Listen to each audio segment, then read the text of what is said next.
my name's Callie, and I'm the CEO and founder of Mallzee. It's quite weird for me sitting watching that video because we filmed that video like 18 months ago, and it's just such a jump from where we were then and where we are right now and what we're doing. I was asked to come along and kind of tell you a little bit about our story, a little bit about what we've kind of done, how we've got there, some of the things that we've done along the way, some of the things we've really messed up along the way.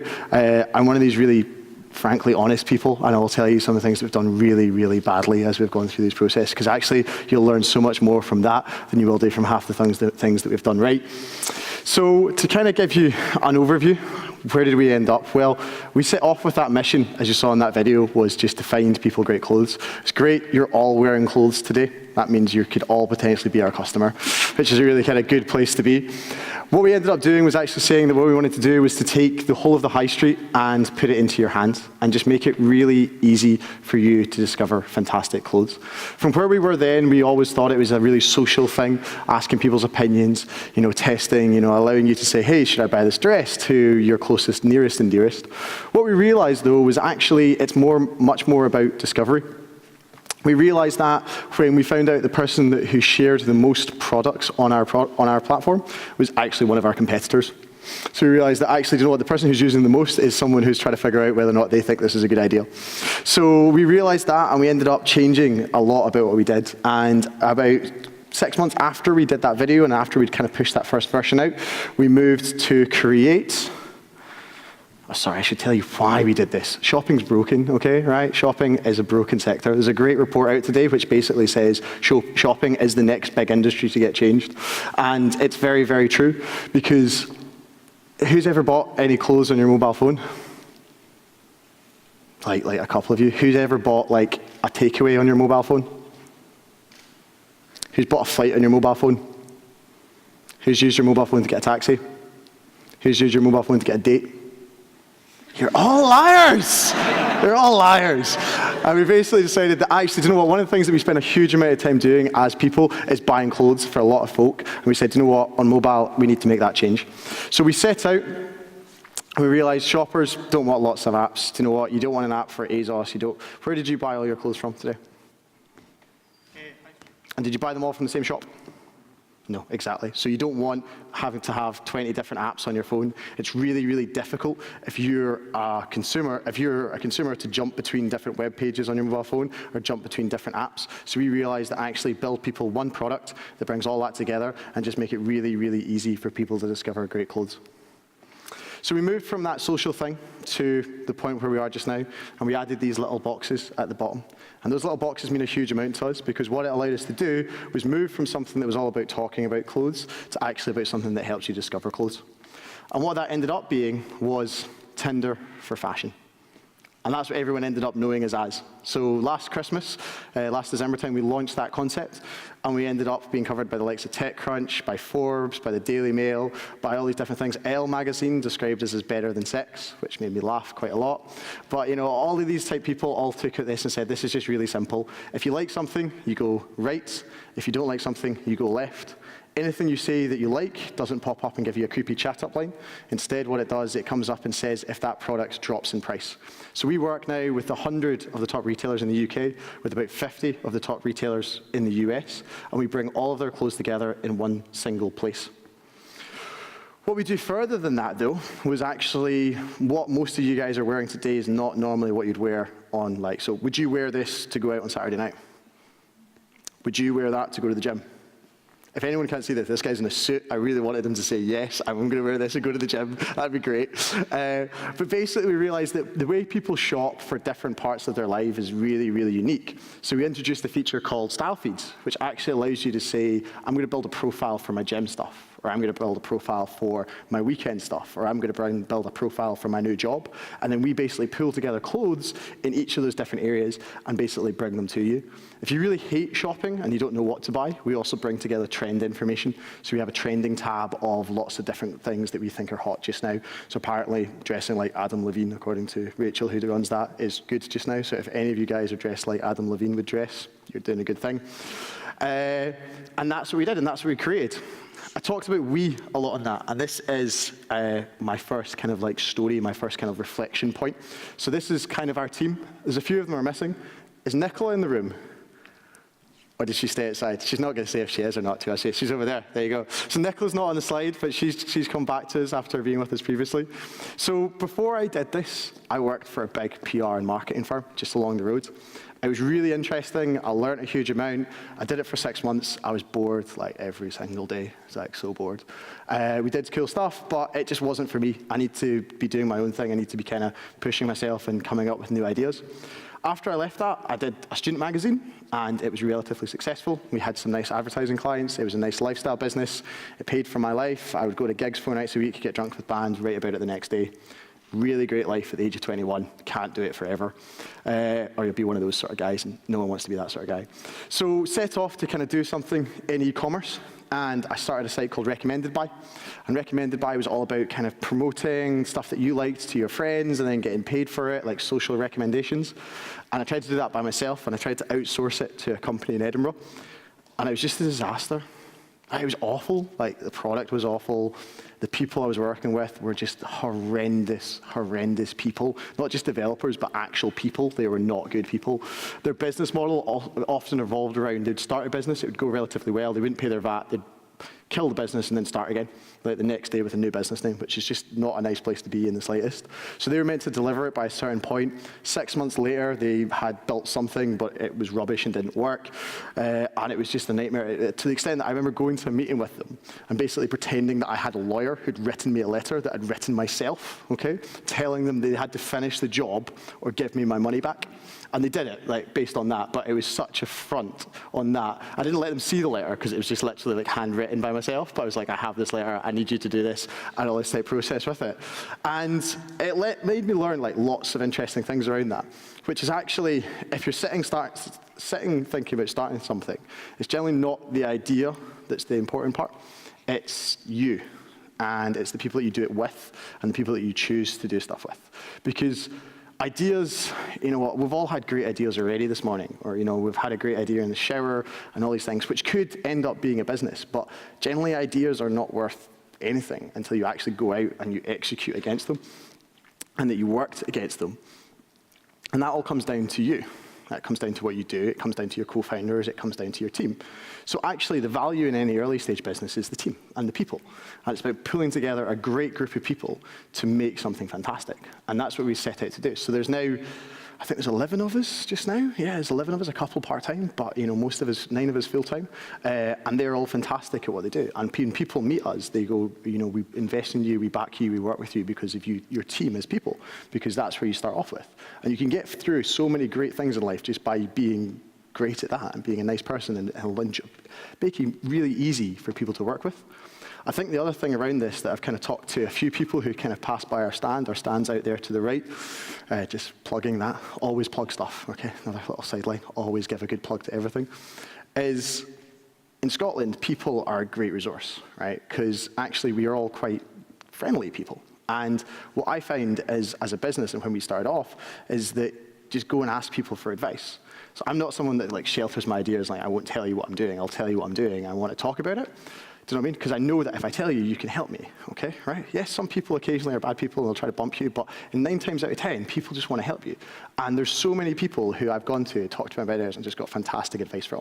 And that's a great thing in Scotland. And a lot of people, I know a lot of London entrepreneurs who often say they don't get that, they don't have that community, but it's here if you go out and you look for it. It might be in a niche park, it might be with like SIE when you guys are younger, or it might be like we have our own kind of co-working space now, so we all help each other. And it's all, there's no financial reward, there's no like kind of getting something out of it, it's literally just helping other people, which is just hugely, hugely powerful. And I know within our team, that mentality still sits, which is just help other people. So, growth. Cool, so we started in 2013 as like a proper business, which is when I say that was like we got investment. So we raised our first round of investment with a website that kind of worked, a couple of thousand people that we'd managed to like corral into using it, and the fact we'd won some competitions. So who's all in the competition later on? Who's up for this award? So all you guys are. Competitions are great, okay? Don't spend all of your time doing them, right? It's an evening job or like a little part of what you do around actual work. But winning competitions is fantastic because it validates you in the eyes of others. And if you're trying to raise investment, or you're trying to get people to come and work for you, or you're trying to get people to kind of get involved in your business, or you're trying to get a new customer, if you've won stuff, if they can actually say, it's not just me that thinks they're good, all these other people think they're good is a really, really great kind of skill set. What we found around that for that first round when we kind of pulled it together is that that's how people bought into us. People believed in us because they'd seen us do that and they went, you know what? Our first round of investors, all of them will admit they don't know a huge amount about online shopping. They know their daughters spend lots of money. One of them did tell, we went to get money from one guy and he was like signing the documents and stuff. And we were sitting in his house for like 15 minutes and we realized he really didn't understand what we did at all. He was just like, I really like you guys. Everyone else thinks you're smart. I'm going to back you guys to go make this successful and make this interesting. And I think that's really something quite unique about Scotland again at the same point. So we did our first round, 2013. We got our team together. We got out there. We won some more awards. Yahoo picked us as one of the 6 apps that changed the way the world shops. The likes of Elle and all these guys wrote about us. It was really, really positive. We did our next round, so like a year ago. So Paul Atkinson, one of the investors who's on the panel later, is one of our investors, leads Par Equity. They backed us. They believed in us. We kept on developing our product, and this was taken a month ago, where the only people beating us in the App Store in our category were eBay, Amazon, Tinder, and us, which is awesome, like a little Scottish company who didn't spend huge amounts of money on marketing to get there at that point. What we did at the same point was we'd also just been on Dragon's Den. Did anyone see that? Does anyone want to make any I'm in or out jokes? Not at all, because those have not got old in a month afterwards or anything like that. But we did that, and it was a great experience. I think one of these things is those sort of shows, you can get huge amounts from them if you're willing to throw yourself into it and if you're willing to engage with it as well. What it's taught us is it's all about growth. It's all about showing that growth in those stages, and it's all about how you tell that story with it as well. So we're now able to say we've seen more downloads in the first 2 months of 2015 than the whole of 2014. Sounds really nice. When you then add to it and say the week before Christmas in 2014, we're the top searched app in the UK, you can then understand the sort of growth and the sort of scale we're now starting to see, and we're kind of building through that. And that comes with building a business that is balanced. So who here wants to start a tech business? I like to ask questions, by the way. Okay, right. So as tech businesses, that's really cool, right? If you're the tech founder, fantastic. You can get going. You can build stuff really quickly. But the other side of your business is just as important, and you have to make an emphasis on both, okay? Is you can't market something if there's no product, and you can't build a product with no marketing, okay? Or no sales. You have to balance, and you have to fill that structure. What you have to be really honest about, and this is something that we go back to the team a bit, so I know how to stand on the stage, talk to you guys, make some really bad jokes, pick on this guy for going running in his suit, whatever it is, okay? But I don't know how to code. I have no idea about code at all. I know what I think looks good, and I know what I think people will want to use, but I don't know that sort of stage from it. So it's up to you as a business or someone as a startup is to know your own weaknesses, write them down. Write down your strengths, write down your weaknesses. You know what? And just make sure that when you're hiring, when you're adding people, when you're building out your team, you're not just finding people who are just like you to do the same stuff that you're really good at. Find people that can do the stuff that you're not good at, okay? Or if not, just become really good at the stuff that you're not good at. That's more difficult to do sometimes, right? And can take a little bit longer, but throw yourself into it and embrace it. Ask questions as well. So, yeah, top search staff and downloaded for that. What we've seen is we've seen an increase in our daily downloads from November pretty much 10 times in 3-4 months. We've not spent much more money than what we were spending in November, but we've just improved, we've just learned, we've just developed as people, and we now understand what we're doing at the same sort of point. People kind of come to us and say, how do you go and get this number of downloads? And you're like, well, you just figure it out. You figure out what works for your product. So as any of you guys start, you're going to think about, you know what, I'm going to make this product and then I'm going to sell it. And there's so many people whose businesses come to us and go, I'm going to sell this thing, I'm going to promote it on social media. And you're like, yeah, but your customers are not on social media. Your customers are 55-year-old, don't use Twitter. They're not going to know about it in the slightest. Where do they actually find that sort of stuff? So what we found is that, we used to do that. So we used to do sort of offline marketing. So we had a Halloween treasure hunt type thing in Edinburgh, and we got no downloads from it, but a lot of time and resource went into it. And it's that thing of saying, actually, you know what, our customers are not, you can't go up to someone in the street and be like, hey, download my app. It's just quite aggressive. People look a bit worried and stuff like that. So you've got to find that way to kind of create that buzz and build that thing through that. And it's something that we've kind of spent a lot of time on, spent a lot of resource on to kind of understand and how we can build that through at the same sort of point. So who here wants to start a business, or who here wants to go and work for a business? Hands up if you want to start a business again. Let's do this. I want to get a scope for the room, right? Okay. Keep your hands up if you think you're only going to sell your product in the UK. awesome, so good, right, okay? Don't let anyone convince you otherwise. Because in reality, like, our market is really small. Like, I love meeting businesses. I love meeting people who want to start businesses and stuff. And so many of them are going to be like, I'm going to be like really, really good in Scotland. And you're like, well, there's only 5 million people here. You're only going to like top out at that sort of level.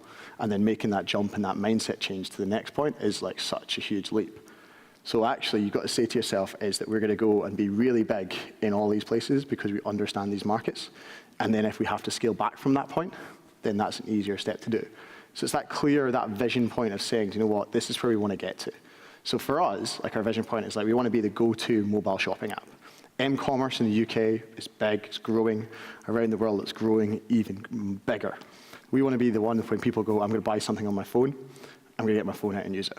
Whether that's like, so for like ordering a takeaway, it's like that's Just Eat. That's like, there's other ones, but that's the one you think of. Or when you think about ordering a taxi, in most cities, sadly not Edinburgh, you're like, oh, I'm going to use Uber, or I'm going to use Lyft. Do you know what I mean as well? We think there's the total opportunity to do that with clothes, but for all these places in different parts of the world. So that's why, despite kind of some of our better advisors saying is, we made a US version back in November time, which we pushed out, which now, I think yesterday actually saw more downloads than our UK version already, but with no real resource behind it. It's not something that we really pushed hugely. The week, cyber weekend as they call it, or just like the last week in November, like as most of us call it, Black Friday and stuff. Did everyone watch like the Black Friday like riot videos and stuff? So everyone just like quite disappointed by humanity at that point. As a retailer, I was, all right? And what we see at that point is that even at that weekend, we got into like the top 100 apps in the US, and the week before Christmas, we got in the top 50. Again, we're spending very little resource. You know, just thinking, just hustling, finding acquisition channels that other people aren't using, to then bring in people to drive downloads to get people through into our product at the same stage.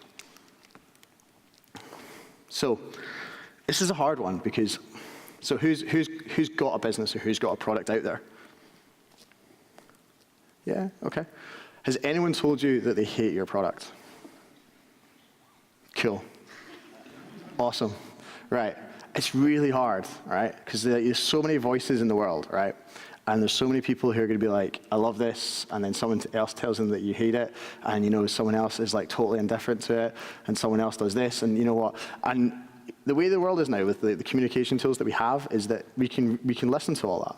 Okay, right? And every brand is listening to, like, if you go on, like, if I tweeted just now and slagged off, like, I was like, oh my God, my EasyJet flight's late, I would say within a minute, someone from EasyJet would be like, what flight are you on? Let me look into this for you. And all this sort of stuff. There's a huge business and industry within that.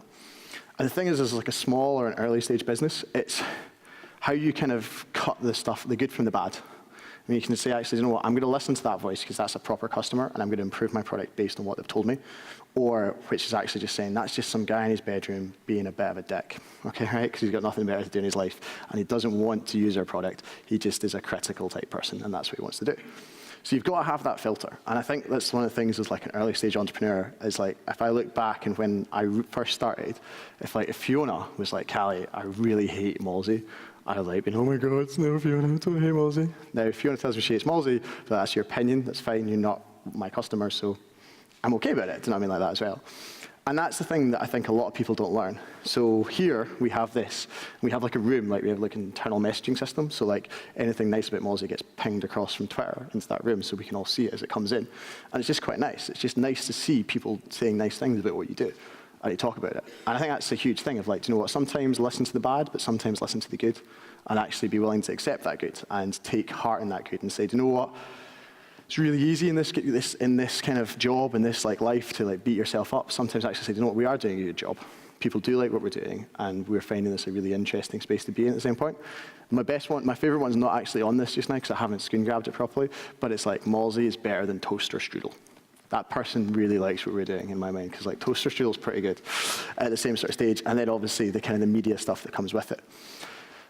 One thing that we've learned as well is that validation. So I talked about like winning awards, and like I'm rooting for like every single one of you guys. Like hopefully you should all win, but there you go.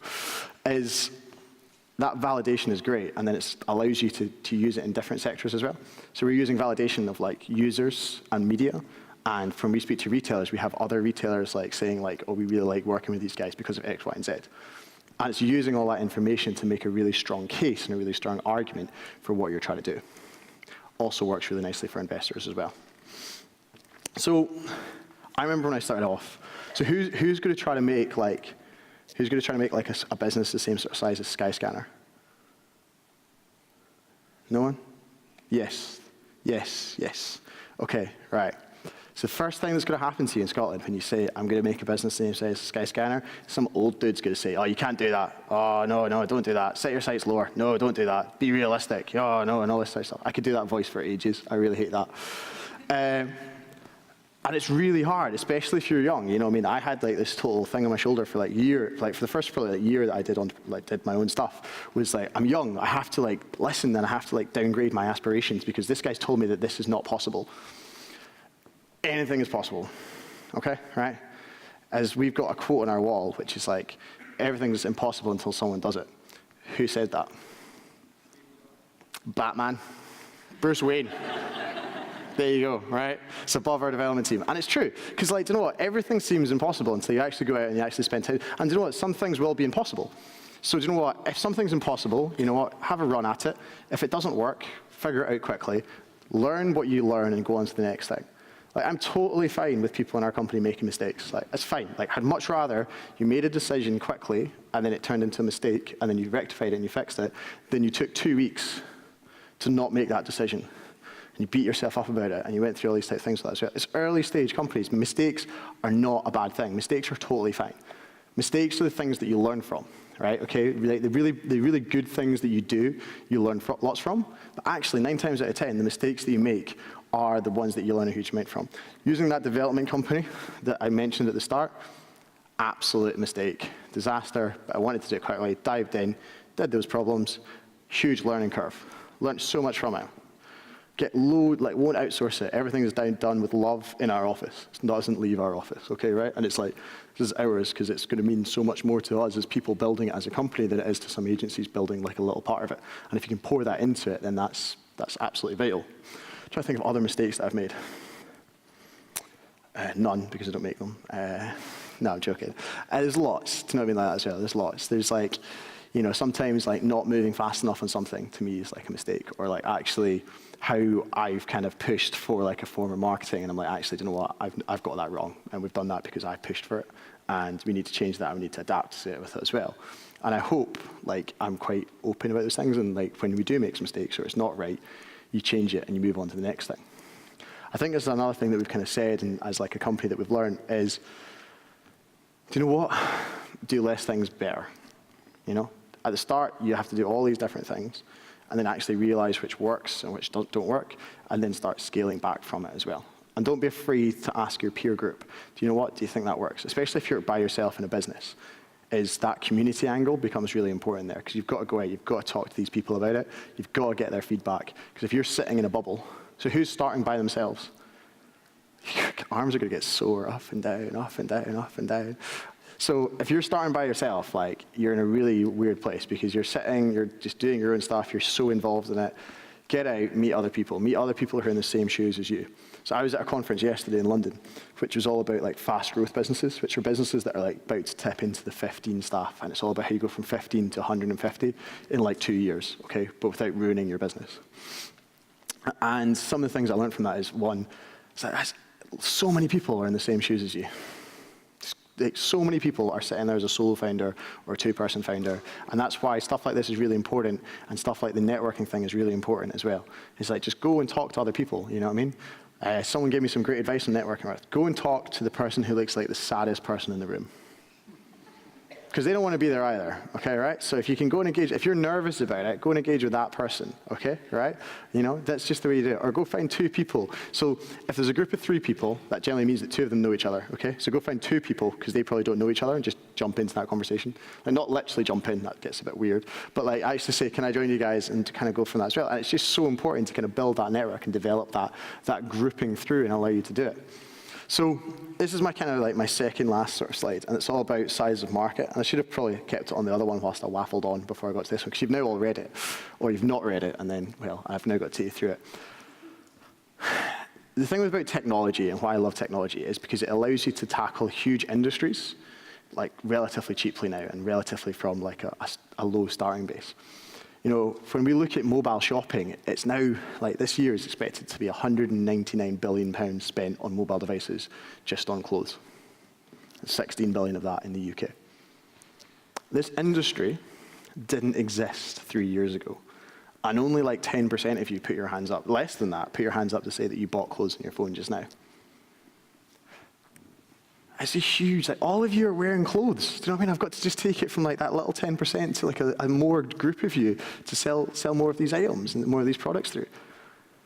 What to do, what I think is really important is find an industry, one that you love, one that you enjoy, but also gives you the scope and the position for change that you can really impact on it.